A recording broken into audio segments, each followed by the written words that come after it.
start this saying that I kind of want to have a discussion afterwards, so just commentary, questions, and whatnot. Like, it's kind of one of those topics where it's really popular, like, to say, in, like, I guess, like, and you commonly hear it, like, oh, women's rights, and so it sparks a lot of, like, sometimes controversy and, like, whatnot, just, like, those words. So I kind of want to have a discussion afterwards of, like, what that means. So. Can I ask you to present about men's rights? Yeah, no, that's exactly. Like, so I hope we can have a very interesting discusussion afterwards. Inshallah. All right. This one right here. Go a bit closer. Okay. All right. So the first slide. O mankind, reverence your Lord who created you from a single soul and created a mate. So this represents that men and women are equal, and one is not superior or inferior to another because they're both halves of one soul. This is kind of in contrast to when we hear the story in the Bible of Adam and Eve, where Eve is like a part of Adam, like it's his rib. And this is similar how in Western culture you often see that women, in order to be considered equal to men, they kind of are encouraged to have like a masculine identity. So like if they do something a man did, then somehow that's a thing of honor.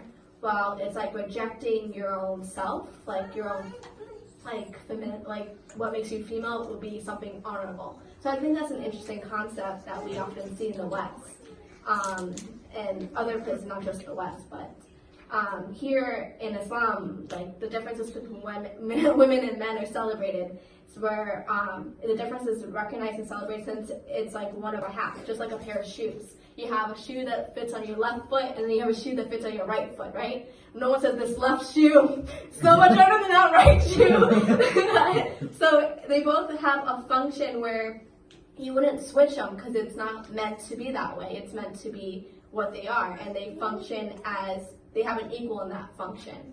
So I think that's like a good analogy because in the eyes of Allah, like men and women are equal in the sense of their actions of doing like either sinning or doing good.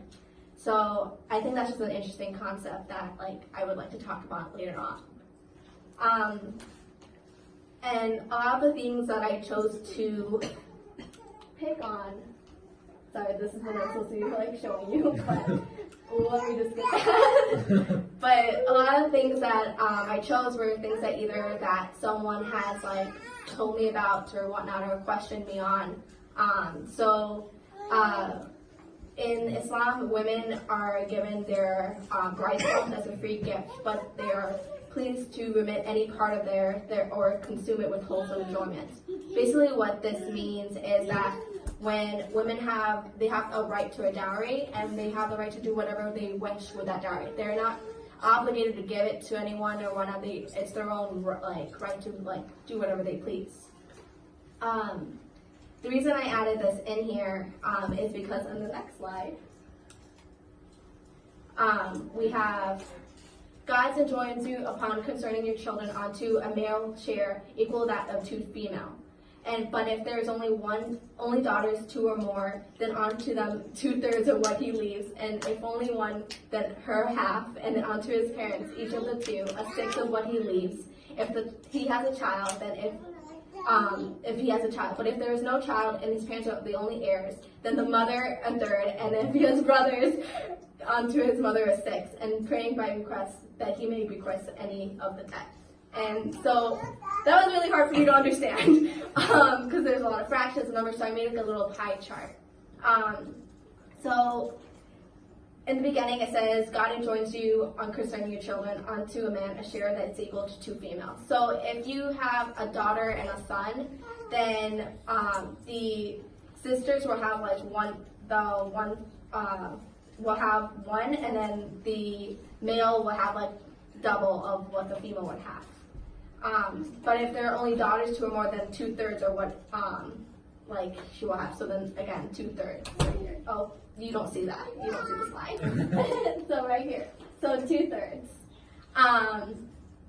So basically, in Islam, the father is expected to provide for the family, while the female is not. So therefore, it's kind of like in like similar to like child support, where he has to have a certain amount of money in order to support that family. Well, if you're female, you don't need that money to support that family.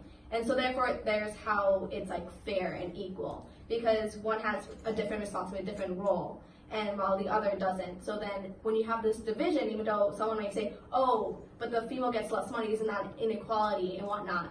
And this is why something I had to look into, because at first it sounds unequal. One person has more share than the other. But when you look into it, there's a lot of wisdom in the way things are divided. And so it's interesting because a lot of times we are like introduced to these ideas of like, explain this. So like they'll give you like an ayah and be like, explain.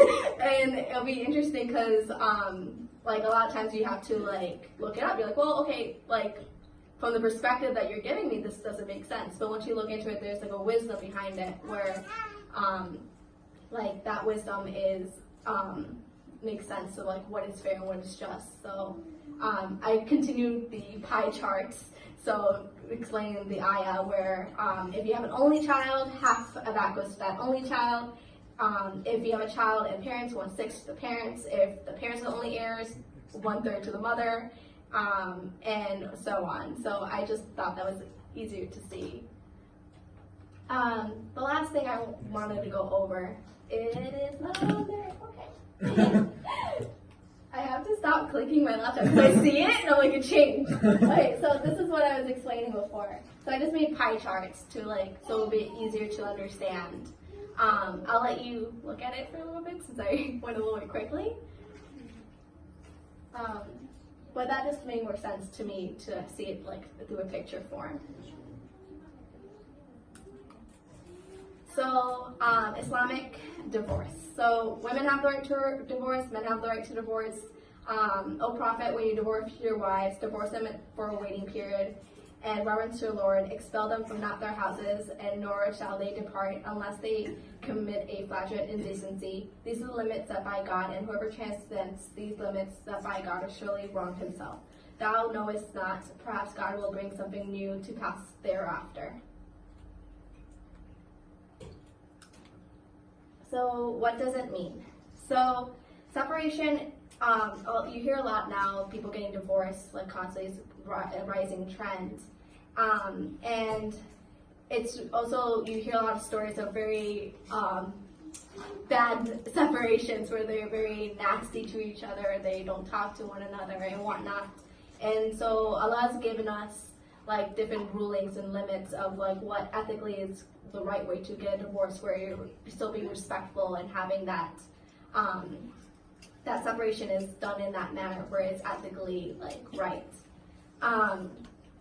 This respect can be seen like do not drive them out of their homes, and then that waiting limit or that you see in the beginning is so that divorce is not a hasty decision. So it's still emphasizing in Islam that you want to keep that unit of that family is very important, and to keep that together still. But we do have the right to divorce if like need be. So these are the topics I chose to go over, and I was hoping to have a discussion afterwards of like what kind of like this reminded you of, or like commentary or like questions. So does anyone want to go first, or should I like initiate this? Well done. Thank you. Very nice, thank you. Well done.